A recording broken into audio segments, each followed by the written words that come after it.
Hemos pasado por todas las partes, desde lo más pequeño, que era partir a través de las cargas distintas que pasaban con ellas, y aplicamos la ley de Coulomb en un ejercicio.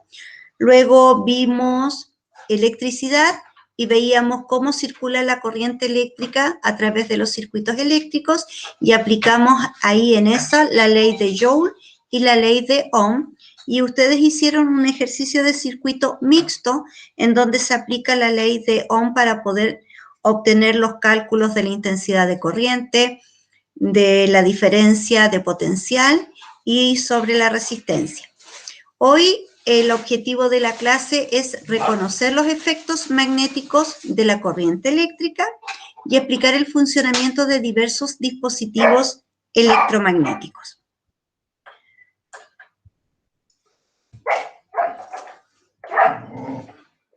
¿Puede un tren volar? Antiguamente, si nos hubiésemos hecho esta pregunta, habríamos dicho que no, ¿no es cierto? Porque nosotros conocimos primero los trenes antiguos de los ferrocarriles, luego apareció el metro acá en nuestro país, que es mucho más rápido que un ferrocarril, ¿no es cierto? Y el metro funciona con electricidad, en cambio el ferrocarril funcionaba con carbón mineral, ¿ya? Pero igual tenía su característica propia, algo que lo hacía más atractivo el viaje, en donde subían los típicos vendedores de bebidas, de galletas, de frutas.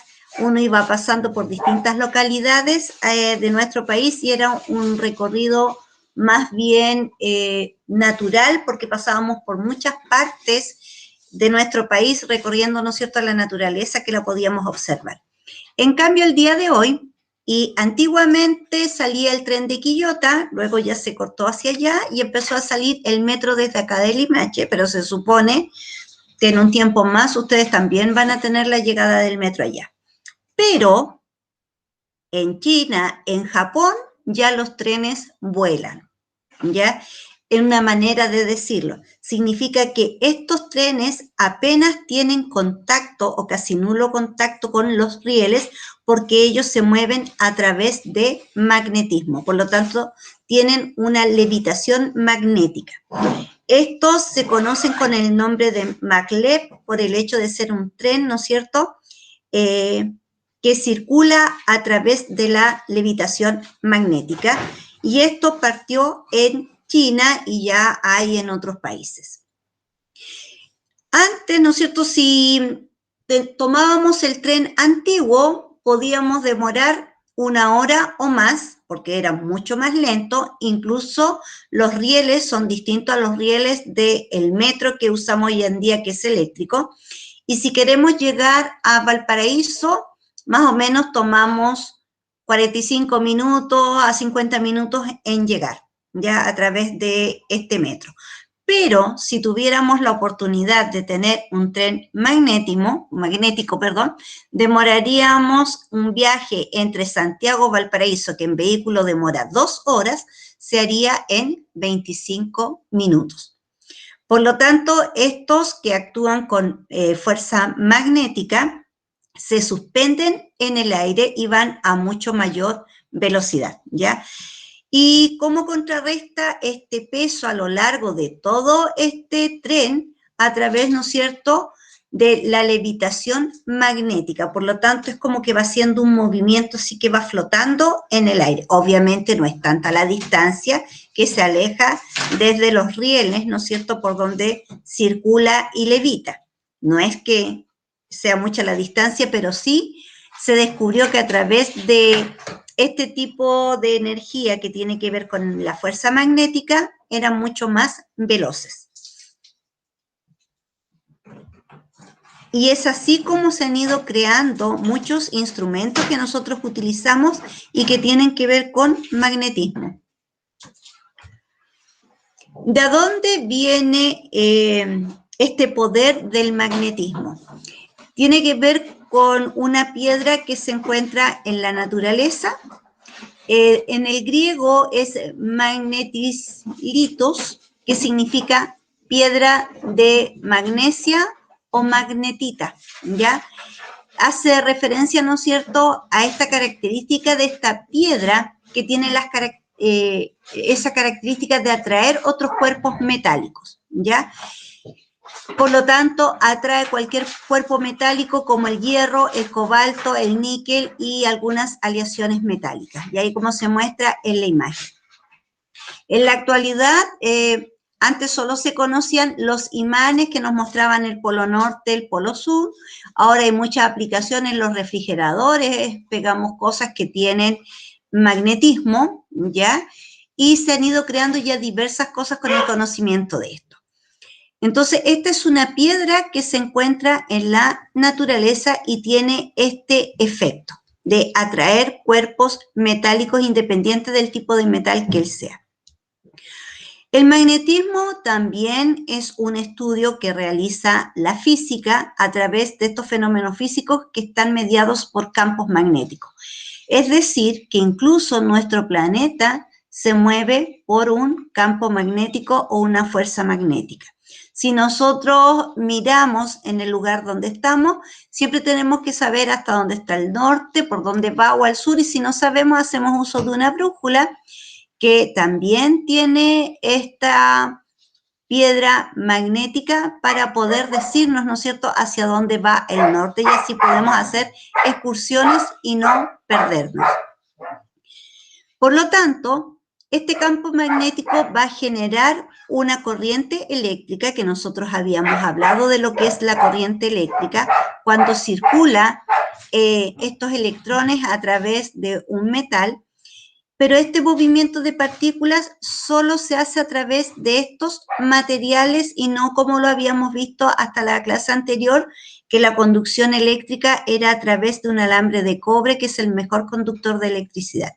En este caso hablamos de otro material, que es esta magnetita, que es una piedra que encontramos en la naturaleza, pero más adelante vamos a ver que existen otras aleaciones que también pueden formar magnetismo y vamos a ver las características que tienen ellos. ¿Cuáles serían los campos magnéticos? Existe el campo gravitacional, que tiene que ver con la atracción que tiene la Tierra con otros cuerpos. Está el campo eléctrico y está el campo magnético, ¿ya? Ahí están las imágenes. Por ejemplo, el campo gravitacional, nosotros tenemos una fuerza de gravedad que hace que todos los cuerpos estén de pie, y va a depender del peso de los cuerpos, que es una medida de fuerza en física, en donde se toma el valor de la aceleración de gravedad del planeta, que es de 9.8, con la masa del cuerpo, y eso te da el peso. Y todos los cuerpos están de pie, ya no estamos patas arriba. Y si viajamos a la Luna, o como lo han hecho los astronautas, allá la fuerza de gravedad es menor, por lo tanto ellos andan flotando sobre el planeta Marte, sobre la Luna, y por eso que tienen que usar este material pesado para poder tratar de tocar un poco de tierra de Marte o tierra lunar, ¿ya? Y es porque es diferente la fuerza de atracción, o es diferente el campo gravitacional que hay en otros planetas o en otros satélites naturales. Entonces, este campo va a generar una fuerza entre dos o más cuerpos, pero que hayan tenido contacto entre ellos, ¿no es cierto?, para poder transmitir esta fuerza magnética. Entonces, de esa manera se generan estos campos. Pongo dos cuerpos de frente, tres cuerpos, y ahí se genera entre ellos un campo magnético dependiendo del magnetismo que tenga cada uno de los cuerpos. Incluso existen experimentos en donde tú usas limadura de hierro para poder ver el campo magnético que se dibuja cuando hay cuerpos, ¿no es cierto?, que están magnetizados. Generalmente se usan los imanes para hacer esas actividades, o también nosotros nos podemos acercar a una gran esfera magnética, y si nos acercamos se nos paran todos los pelos de la cabeza, y eso significa que hay campo magnético. Entonces tenemos estos tres tipos. La diferencia entre ellos es que el campo gravitacional es siempre de nuestro planeta hacia otros cuerpos. el campo eléctrico tiene que ver, ¿no es cierto?, a través de una barra que está cargada eléctricamente y puede cargar o atraer a otros cuerpos. Por ejemplo, cuando nosotros electrizábamos un cuerpo, podíamos transferirle esos electrones, generar este campo eléctrico y por breve tiempo podíamos atraer ciertos cuerpos. Eso se llama campo eléctrico, porque es atraído a través de electrones, cargas eléctricas, que son las positivas y las negativas. En cambio, el campo magnético tiene que ser con un imán y con un metal. Por lo tanto, las tres son diferentes, ¿ya? Entonces, el campo gravitacional es el que tiene la Tierra a través de su fuerza de gravedad, con la que atrae los cuerpos hacia el centro de la Tierra. El campo eléctrico generado por cargas eléctricas, y eso se conoce como electrización de los cuerpos. Y el campo magnético, en donde se usan imanes para poder atraer metales. ¿Qué es un imán? Ahí el típico imán de herradura, ¿no es cierto?, que se conoce por mucho, pero tenemos en formas de barra. Y ahora en la actualidad, si queremos usar un imán, podemos sacarlo de algún juguete, de algún electrodoméstico que ya no esté bueno, o de estas figuras que nosotros ponemos en el refrigerador que tienen un pequeño imán, ¿no es cierto?, para poder ser atraídos y poder pegarse a la parte metálica. Existen imanes naturales y los imanes artificiales. Los naturales son todos aquellos que están formados por magnetita y la magnetita se une al níquel, al hierro, al cobalto, formando, ¿no es cierto?, atracción entre esos cuerpos. Y es porque la magnetita que se encuentra de manera natural atrae a estos otros elementos químicos y puede formarse este imán que nosotros vemos en la imagen. Pero también tenemos los artificiales que se pueden formar de otras aleaciones de metales, como por ejemplo el acero podría transformarse en un imán, y también hay otro que no me pude aprender el nombre, chiquillos, ni por más que lo leí, es como deidomio, que también se encuentra en la tabla periódica, y justo ahora no tengo ninguna tabla periódica cerca para poder verlo porque es el elemento número 60, que también se encuentra en la naturaleza, pero no hubo caso, no me lo pude aprender, no, no entró aquí. Pero son aleaciones que existen entre metales y este tipo de piedras que están imantadas, ¿ya? ¿Qué otra característica puede existir entre los imanes? Hay una imantación que puede ser temporal, o sea, que dura muy poco tiempo. Cuando yo acerco un cuerpo metálico con un imán, por ejemplo, con una piedra de magnetita, lo imanto, puede atraer cuerpos metálicos, pero dura muy poquito. En cambio, hay otros que sí son de manera permanente. Este campo magnético va a circular a través de una corriente eléctrica. ¿Qué significa? Que aquí no solo estoy usando un imán, sino que también estoy usando corriente eléctrica, y de ahí vienen los famosos electroimanes que se utilizan para levantar vehículos cuando hay chatarras y las van amontonando y uno dice, ¿cómo hicieron todo ese montón de autos? Y trabajan con un vehículo grande que tiene una tremenda esfera y esa esfera es un electroimán. Pero está la mezcla entre imán y la electricidad que te va a generar este electroimán. Antiguamente, cuando teníamos clases presenciales, hacíamos electroimán con baterías, funcionaba muy bien, pero te gastaba muy rápido la energía y se calentaba mucho. Terminábamos soltándolo por todo el calor que desprendía este electroimán. Entonces tú haces una bobina, porque en eso consiste un electroimán, hacer una bobina alrededor de un clavo, y con los extremos de los alambres lo puedes unir a una batería o lo podías unir a una pila, pero la pila se descargaba rápidamente con este electroimán porque genera mucha energía y es muy potente en cuanto a su atracción. Pero era mientras nos generaba esta energía eléctrica, esta fuente de poder que podía ser una pila o una batería. pero sí hay otros que obviamente tienen mayor duración, pero que están unidos con la corriente eléctrica para poder generar este electroimán con mayor potencia. Entonces, aquellos que duran muy poquito la imantación es cuando nosotros lo frotamos con algo. Por ejemplo, tomo un clavo, lo froto con la magnetita y después brevemente, pero muy poquito, te va a alcanzar a traer algunos cuerpos y después ya va a perder la imantación. Es muy temporal, ¿ya? Dura muy poco. Entonces, esa es la diferencia. Hay naturales, hay artificiales. Entre los naturales, el que es de magnetita, este también tiene, comparado con los artificiales, un menor poder de atracción magnética comparado con los que se han creado a partir de aleaciones como lo es el acero, ¿ya? Son muy potentes los artificiales y la otra diferencia que esta piedra natural que se llama magnetita, si a ti se te cae, se desprende y se generan más trozos. En cambio, uno hecho de acero dura mucho más tiempo, pero también podemos cortarlo, y al cortarlo podemos tener trozos pequeños, y aunque sea un trozo muy pequeño, sigue funcionando como imán.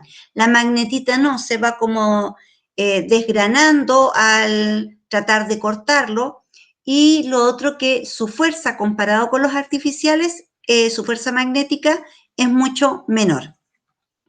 Recuerde que la magnetita se encuentra de manera natural, pero forma aleación con el hierro, el níquel y el cobalto. Y los artificiales también son aleaciones de metales para poder generar este tipo de imanes que son más poderosos.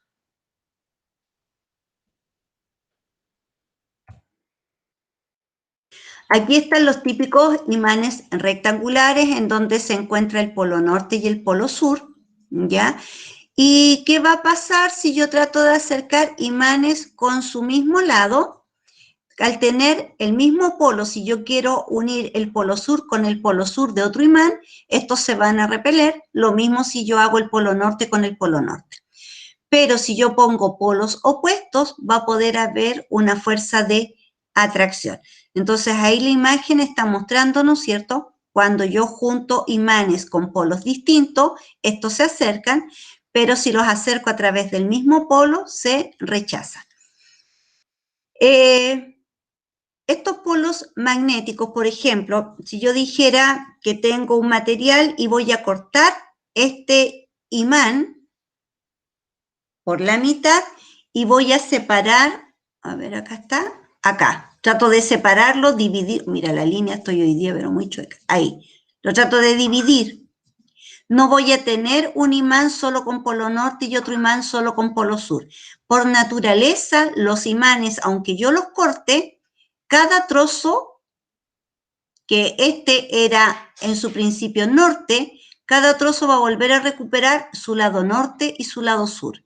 Lo mismo va a pasar con el trozo que yo saqué que era sur, va a quedar el sur y al otro extremo el norte. Entonces, ellos, aunque yo los divida, no se pierden los polos, se vuelven a recuperar. Ya por lo tanto, ni por más pequeño que lo cortemos, no vamos a poder separar los polos. Automáticamente ellos es como que se cortó y se entiende al tiro que ese extremo era el norte y el otro extremo era el sur. Y por esa razón, ¿no es cierto?, ellos no se pueden separar y van a seguir funcionando como imanes con sus respectivos polos. ¿Alguna consulta hasta acá?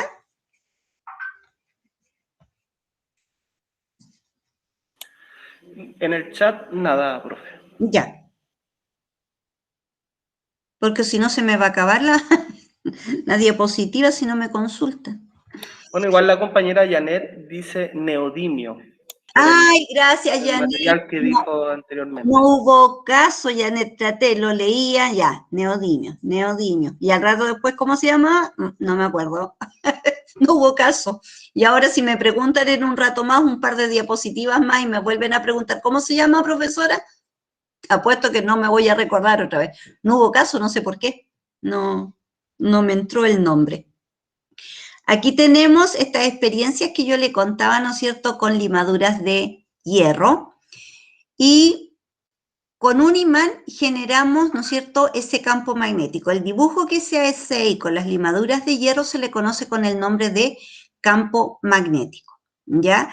Y hace, ¿no es cierto?, que se empiecen a dispersar estas limaduras haciendo un dibujo. Tú puedes volver a juntar todas las limaduras en un solo lugar, le pones un imán por abajo de la hoja, como se hace la experiencia para ver qué pasa, inmediatamente te hace este campo magnético. Si tú usas dos imanes separados, también te dibuja otro campo magnético, pero hace esta forma, siempre, como que van haciendo estos, ¿ya? Y los que están más lejanos se van dispersando hacia afuera. Unos van entrando, los otros van saliendo y van haciendo esto.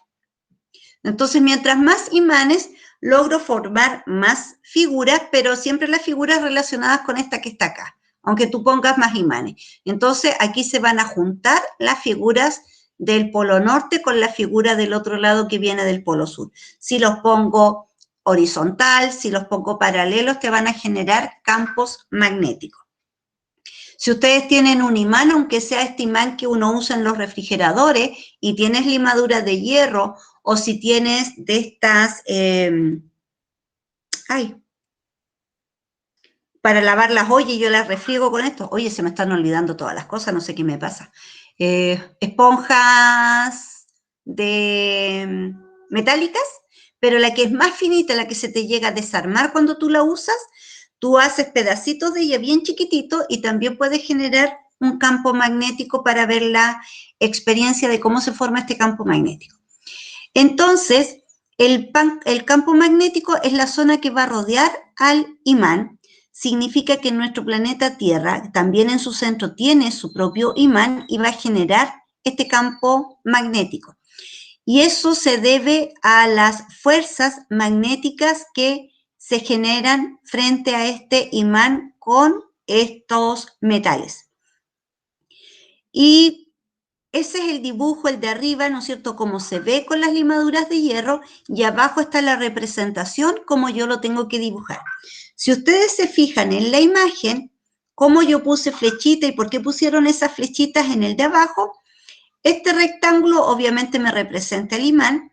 Si tú miras la línea, acá se abulta. Si la miras abajo, acá se abulta, significa que va en ese sentido, en este sentido. Si tú miras acá y viene desde afuera hacia adentro, viene de aquí a acá donde está más abultado. Y si tú miras a este lado, ves que de aquí iba grueso y se va separando hacia allá, a diferencia de este otro lado que es más fino. Entonces, esa es la posición en donde yo puedo ir formando estas flechas y puedo saber el sentido que tienen estas flechitas por donde se está abultando. Línea fina a más gruesa. Línea fina a más gruesa. Entonces aquí vamos viendo de fino a grueso hasta llegar acá, que si tú comparas estos lados, aquí hay mayor cantidad de limaduras y aquí hay menor cantidad de limaduras. Por eso significa que vienen hacia él. Y de aquí, este tiene menos porque salen de él las limaduras. También esto se puede hacer con una brújula. Las brújulas están hechas, ¿no es cierto?, de manera tal que esta se va a ir moviendo en relación al campo magnético de nuestro planeta. Tú te giras y la brújula, aunque tú te des vuelta para el otro lado o al revés, la brújula siempre te va a indicar a dónde está el norte magnético, ya el polo norte, el polo sur, y también hay una diferencia entre el norte magnético del planeta y el norte de los polos de nuestros imanes, ¿ya? Entonces también nosotros podemos generar campos magnéticos con las agujas de la brújula. Entonces esta línea me están mostrando la fuerza magnética que se genera entre estos metales y el imán que está hecho con magnetita o con aleación.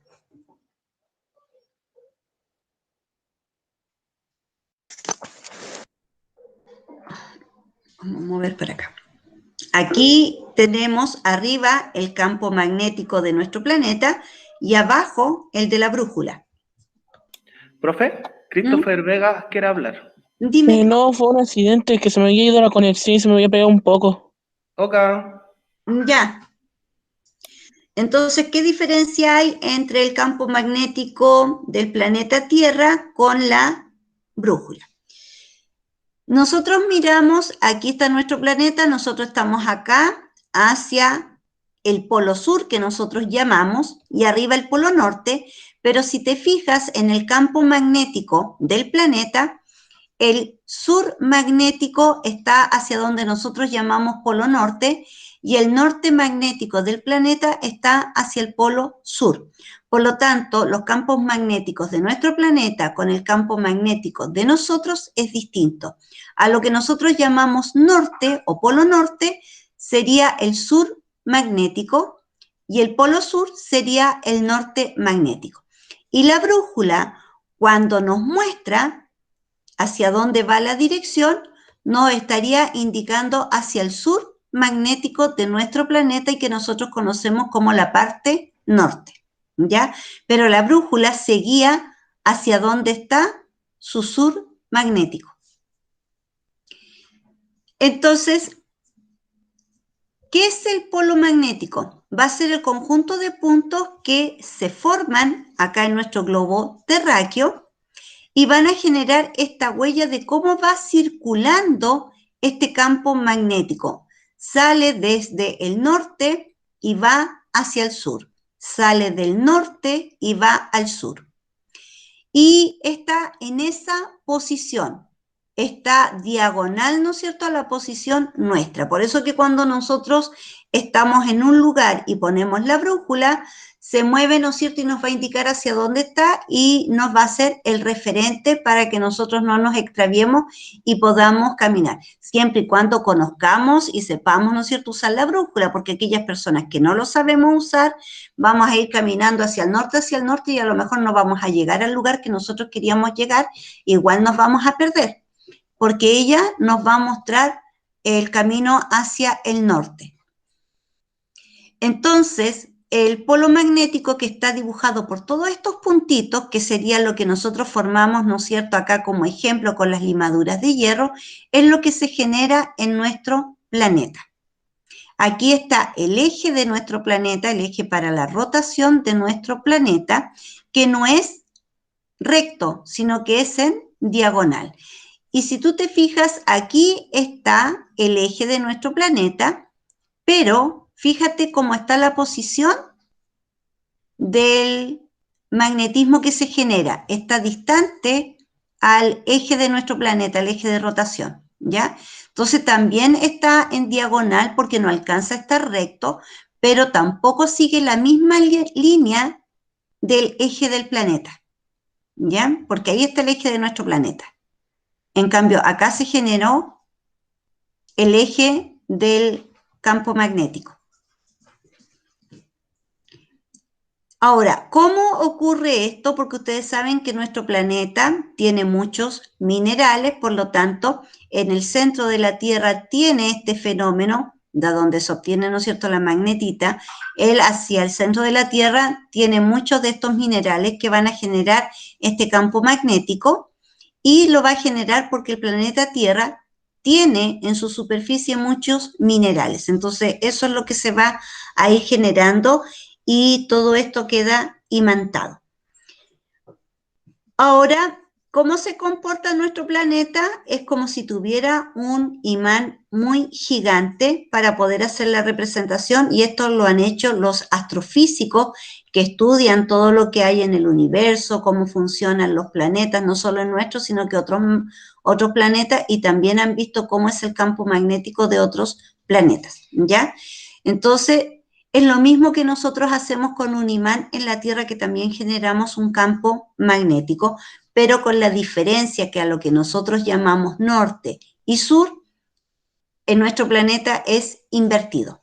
Por eso se llama sur magnético y norte magnético, haciendo referencia que es al campo magnético de nuestro planeta y no a los imanes que nosotros, o la brújula que nosotros tenemos acá en la Tierra, ¿ya? Entonces, aquí está, se comporta como si tuviera un imán enorme en su interior, con los polos aproximadamente a lo largo, ¿no es cierto?, del eje de rotación, porque acá está el eje, acá está donde se genera el campo magnético, y tenemos el polo sur magnético y el polo norte geográfico. O sea, si es el polo sur magnético, es nuestro norte geográfico, cuando nosotros con la brújula nos guiamos al norte geográfico, pero la brújula está siendo atraída por el polo sur magnético de nuestro planeta, porque se atrae, ¿no es cierto?, el norte con el sur, y por eso nos indica hacia allá. Y lo mismo va a pasar con el norte magnético, que es nuestro sur geográfico. Entonces la brújula va a ser este instrumento que el que lo sabe utilizar, ¿no es cierto?, va a poder guiarse y no se va a perder si hace un recorrido por los cerros a otros lugares, porque sabe a dónde se tiene que dirigir. Si me la pasan a mí y me dicen que yo sea la jefe y que los lleve, aunque tenga la brújula, yo me pierdo igual porque no tengo sentido de orientación, ¿ya? No hay caso, no tengo ese sentido de orientación que yo alabo en los varones, porque un varón te pueden decir, mira, tienes que ir a tal lugar, y el varón sabe dónde tiene que ir, es como que sin que te pasen un mapa, sabes, no sé, toma el vehículo o lo que sea, y va y llega al lugar. Me lo dicen a mí, y yo voy a dar vueltas y vueltas, me voy a perder y no voy a llegar nunca a ese lugar porque no tengo ese sentido de orientación, ¿ya? Entonces la brújula fue creada en el año 1088 para las navegaciones, ya cuando empezaron a salir de Europa para recorrer hacia otros continentes, y es así como descubrieron nuestro continente, ¿no es cierto? Cuando Colón se perdió, estaba como Claudia Serna usando la brújula y llegó para estos lares, ¿ya? Entonces fueron muy utilizados porque hoy en día es todo electrónico en las embarcaciones, no como era antiguamente que tenías que hacer tus cartas de navegación, usar la brújula para poder guiarte e ir viendo en tu carta de navegación hacia dónde ibas. En ese inmenso mar, si no me sé ubicar aquí en las calles, menos me voy a ubicar cuando ya te distancias de la costa y ves puro mar, menos, ni siquiera conozco, y eso que hago ciencia, no me puedo aprender la ubicación de las estrellas o decir, mira, esa es estrella tanto, esta es la otra estrella, que así se guían muchos marinos también, ¿ya? Entonces, fue creado primero para la navegación y hoy en día lo usan muchos excursionistas, ¿no es cierto?, para no perderse. Pero no me lleven a mí, porque los voy a distraer y los voy a hacer perderse. No me quiere. Ahí sí. Preguntas, entonces ahora vamos a hacer un alto para ver qué tanto recordamos de lo que estábamos viendo. La pregunta 1, si ustedes se recuerdan, ¿se pueden separar los polos de un imán? Y aquí necesito que tomen micrófono, que escriban por el chat, a ver qué recordamos de lo que estuvimos hablando.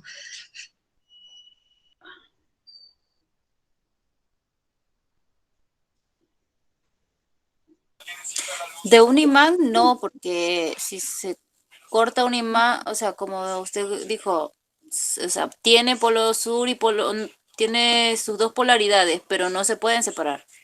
Ya. O sea, lo podrías separar, pero seguiría siendo un imán aunque sea más pequeño, ¿ya? Exacto, aunque sea más pequeño, se continúan con los dos polos. ¿Alguien más que quiera aportar en relación a esto? No solo la compañera, alguien que haya escrito en el chat o pueda tomar el micrófono, porque se me están poniendo flojonazos, chiquillos, para participar. ¿Alguien más que quiera participar? Emanuel dice sí. Sí. Pueden separar los polos. Sí puedes separar los polos. Sí. ¿Cómo? Si nos puedes explicar, por favor. Porque, no sé, con una máquina se corta el imán y se separan. Ah, ya, de cortarlo lo puedo cortar, ya. Entonces tú dices que al cortarlo yo puedo dejar separado el polo norte del polo sur. Sí. Ya. Y la compañera dice que aunque lo cortemos, igual vuelve a adquirir las características del imán y va a volver a tener el polo norte y el polo sur. Aquí vamos. No se pueden separar, o sea, yo lo puedo cortar. No significa que no lo pueda separar, lo puedo cortar. Pero aunque sean trozos muy pequeños y más pequeños, siempre va a volver a tener las mismas características de un imán con un polo norte y su polo sur, como lo muestra acá la imagen. Cortamos, ¿no es cierto?, por la mitad para separar sus polos, pero al separarlos inmediatamente tomó las características un lado de polo norte y el otro lado de polo sur. ¿Cómo lo podemos comprobar? Porque si yo dejo y pruebo este lado con ese lado, se van a repeler. Este lado con este lado se va a repeler. En cambio, si lo pongo en lados opuestos, se van a atraer. Y ahí nos damos cuenta, ¿no es cierto?, que volvieron a adquirir los trozos su rol de imán con un polo norte y con un polo sur. Cortar se puede, pero aunque yo lo corte en muchos pedazos o corte el lado rojo, va a volver a mantener la característica, va a conservar a este lado el norte y el otro lado para él va a ser el sur nuevamente. Lo vuelvo a cortar y dependiendo cuál es el lado que corté, va a volver a mantener ese como polo norte y el otro como polo sur. Número 2. Si con un imán se sostiene un clip, ¿qué ocurre a ese clip si se le acerca otro clip? Se imanta. Se imanta. Y al imantarse, ¿qué significa? ¿Qué va a pasar con el clip y el otro clip? ¿Se pegan? Se van a unir. Se van a ir uniendo, se van a ir pegando mientras esté unido al imán. Recuerden que en una parte dijimos que era temporal. Entonces, mientras el clip se encuentre unido al imán, habrá una inducción transitoria o temporal. Si yo saco el clip del imán y trato de repetir la experiencia tratando de atraer imanes, va a alcanzar a atraer uno y después ya nada más porque este magnetismo o imantación inducida va a ser muy breve. Entonces aquí tenemos que lo podemos hacer con clavos, lo podemos hacer con clip, ¿no es cierto? Independiente que esté en polos opuestos, este lado va a poder atraer a los otros clavos y este lado va a poder atraer a los otros clips. Ahí tenemos el ejemplo. Con uno puedo atraer todos esos y se van pegando unos con otros. Pero una vez que saco el clip, alcanza a retener uno porque disminuye el poder de magnetismo y luego ya deja de atraer a los otros. ¿Ya? ¿Se entiende? Por lo tanto, es temporal. Es una inducción temporal, dura breve tiempo. Pero mientras yo lo tengo unido al imán, se va a mantener por mucho más tiempo. Lo saco, alcanza a traer a unos pocos y de ahí ya nada más. ¿Dudas al respecto de estas dos preguntas? Profe, no con respecto a las preguntas, pero tengo una pregunta que me surgió aquí con esto con la segunda. Por ejemplo, los destornilladores que traen una punta y que vienen como imantados, ¿es porque están imantados o porque o porque tienen algún ingrediente dentro de su composición para que hagan eso con los tornillos? Le agregaron este tipo de material que es magnético. Entonces, por eso si tú te fijas, la punta de esos desatornilladores son de un color más negro, porque la magnetita es de color negra y los que han sido creados también son plomos oscuros, azules oscuros, ¿ya? Entonces, ahí se le agregó a ese metal para el desatornillador. ¿Y cuál sería la utilidad? ¿Para qué le ponen ese imán, ese campo magnético ahí? ¿Para qué lo usan? Para que mantenga el tornillo y le pueda achuntar al hoyito. ¿No es cierto? O sea, para que no se pierdan o se nos caiga cuando tratamos de hacerlo, pero también hay que tener una expertise para eso, porque hay que lograr poner bien el desatornillador en este tornillo, que no se te caiga y poder, ¿no es cierto?, ahí ponerlo en el lugar que yo quiero sin que se me vaya a caer, porque si yo no lo logro poner bien, pero tiene que ser con estos tornillos o clavos que vienen con esa rotura para poder calzarlo, porque con los otros cuesta un poco más mantenerlos derechitos y poder hacer el trabajo. Ahí hay que Sí, ser muy, muy experto. esa era mi duda, si tiene todo, o sea, ¿le pondrán a todo o solamente es en la punta? Pero usted me dijo que solo es como en la punta que En le la ponen punta, en el esa... color negro, sí, solo en la punta, ¿no? Porque si tuviera a lo largo del desatornillador se le estarían pegando todos los otros metales alrededor. Entonces, solo en la punta, porque si no Ah, estaría ya. trayendo el resto de los metales. Y aquí estaba, pues te adelantaste. Número 3, ¿qué Ah, herramientas disculpe. que conocen tienen un extremo imantado y cuál es su utilidad? Aparte de los desatornilladores, ¿habrá algo más que esté imantado en su extremo? Yo por lo menos no conozco nada, nada más que esté imantado, que es lo que uno ve en estas herramientas, pero algo más que conozca alguno de ustedes que esté imantado en su extremo y que sea para cumplir alguna función, ¿conocen? Sí, yo conozco el taladro. El taladro, ¿ya? Sí. La puerta del refrigerador, profe. Ah, mira, tenés razón, ya, claro. Por eso Sí, que como también, uno lo quiere también abrir, algunas puertas de, por ejemplo, de estantes para meter cosas, también traen imanes, así como para juntar las puertas, o mira, también agendas, también. la verdad, cuando tú la tapas y te queda y te sé, mira, no me acordé de nada de eso yo cuando, porque esto lo hacemos con otro colega y nos vamos intercambiando qué hace uno y qué hace el otro. Entonces, este material lo generó él y yo preparo el del otro curso y así nos vamos turnando. Y yo dije, pucha, las preguntas que me puso, qué difícil, yo lo único que conozco son los desatornilladores y no se me ocurría nada más. Y claro, pues, está el refrigerador, están estas, tienen toda la razón. Entonces ahí habría que agregar todo ese listado porque yo como no sabía nada más, chiquillo, puse los desatornilladores porque no sabía qué más podía hacer. Y entonces ahí habría que agregar todos estos ejemplos que dieron ustedes y que a mí no decía, ay, ¿qué más será? ¿Por qué puso herramientas si yo conozco eso nomás? Y claro, pues está lo que dice Francisco, está, ¿no es cierto?, para poder cerrar mejor las puertas, la puerta del refrigerador para que no se abra, porque generalmente cuando las cosas se vencen, después ya se abren solitas, en cambio con el imán se va a mantener siempre cerrado, y claro, pues cuando uno lo quiere abrir, cuesta darle el primer tirón para que suelte. Y también pues las agendas, también he visto esas agendas que tú las cierras y listo, queda ahí y no se vuelve a abrir eso y no se suelta.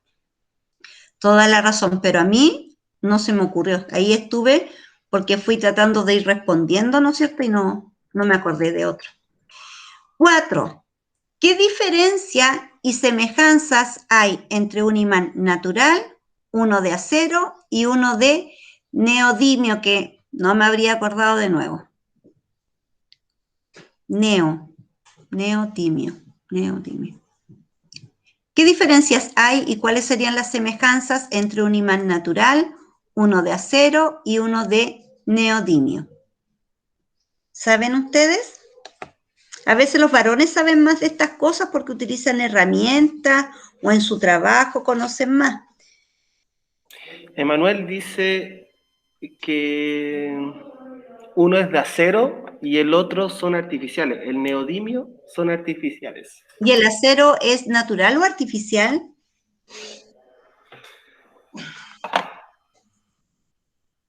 Artificial. Artificial también. O sea, el único natural, ¿cómo se llama el único natural que existe entonces? Profe, creo que el neodimio se utilizaba en los computadores. Creo que en el disco duro. Ya. Sí, es un elemento que es artificial y, bueno, aquí vamos a ver la respuesta. En la semejanza, todos atraen metales, todos. La diferencia está entre su compuesto, el natural es de esta piedra que se llama magnetita y que puede formar aleaciones con hierro, fierro y magneto. Está el de acero, que es una aleación entre ferrita y carbono. El neodimio es un producto natural, pero para que adquiera este poder de imantación mayor que los otros, tiene una aleación con hierro y boro. Entonces ahí estarían de menor fuerza de atracción, que serían más débiles, a los que tienen mayor fuerza de atracción. Y estos, los hechos con neodimio, son los que tienen una mayor fuerza de atracción, incluso se les llama superimanes, ¿ya? Entonces, la semejanza, todos atraen metales o todos generan, ¿no es cierto?, magnetismo, que también podría ser la respuesta de semejanza, atracción de metales, o todos tienen magnetismo porque atraen metales. Y la diferencia es su composición química y la fuerza de atracción que tienen con otros elementos, ¿ya?